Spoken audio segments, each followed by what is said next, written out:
حضرت عائشہ صدیقہ رضی اللہ تعالیٰ عنہ فرماتی ہیں میں نے نبی پاک صلی اللہ تعالیٰ علیہ وآلہ وسلم کو نا مرض وصال تک دیکھا ہے، حضور کے وصال تک، کہ حضور قرآن پاک کی آخری 2 سورتیں پڑھ کے سورۃ فلق اور ناس اپنے ہاتھوں پہ پھونکتے تھے، پھر جسم پہ ملتے تھے۔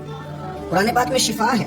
اب تو لوگوں نے دم درود کو نا اس کو بڑا ہلکا سا کام سمجھ لیا، ویسے بھی یہ عاملوں کے ہتھے چڑھ گیا، ملنگوں کے ہتھے چڑھ گیا، کاروبار بن گیا، تجارت بن گئی، ورنہ قرآن پاک کی آیات پڑھی جائیں تو حضور نے فرمایا سورہ فاتحہ میں شفا ہے، اس میں کرم ہے۔ یہ چیزیں جو بڑی ہمارے لیے سود مند تھی، فائدہ مند تھی، ہم چھوڑ گئے۔ ایک بڑی خوبصورت حدیث ہے، سنیے گا۔ حضرت ابو سعید خدری رضی اللہ تعالیٰ عنہ حدیث کے راوی ہیں، بخاری میں موجود ہے۔ ارشاد فرماتے ہیں کہ ہم ایک سفر پہ تھے، واپس آ رہے تھے، ایک جگہ رات کو قیام کیا، سونا تھا، بستی تھی، بستی کے لوگوں نے نہ کھانا پوچھا نہ پانی پوچھا، کوئی ضیافت نہیں کی۔ آدھی رات کا وقت آیا تو ایک بندہ دوڑا دوڑا آیا، کہنے لگا ہمارے سردار کو بچھو نے کاٹ لیا ہے، تم میں سے کوئی بندہ دم درود کر لیتا ہے؟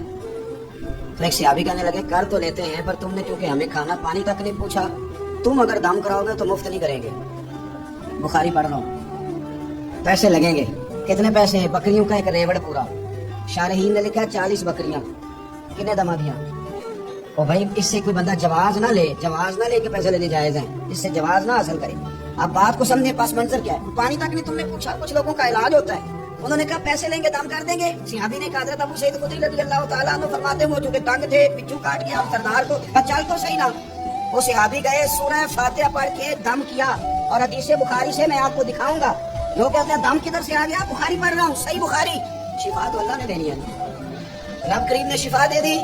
بکریاں لے لی، آ گئے جہاں آرام کر رہے تھے، اس جگہ صحابہ میں اختلاف ہو گیا، کچھ کہنے لگے بکریاں لینی چاہیے تھی، کچھ کہنے لگے نہیں لینی چاہیے تھی۔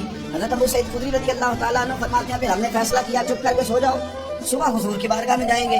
اگر کریم نے کہا لینی چاہیے تھی پھر تو مہر بن گئی، اگر کہا نہیں لینی چاہیے تھی تو بکریاں ہانک کے واپس کر دیں گے۔ مسئلہ کیا ہے؟ کہتے ہیں صبح گئے حضور کی بارگاہ میں، جا کے مسئلہ عرض کیا، یا رسول اللہ انہوں نے بھی پانی کو نہیں پوچھا تھا، ہم نے بھی کہا دم کریں گے تو پیسے لیں گے، تو ہم نے بکریاں لی ہیں۔ شارحین لکھتے ہیں 40 تھی شاید۔ تو یا رسول اللہ آپ کیا کریں؟ حضور مسکرانے لگے، حضور مسکرانے لگے۔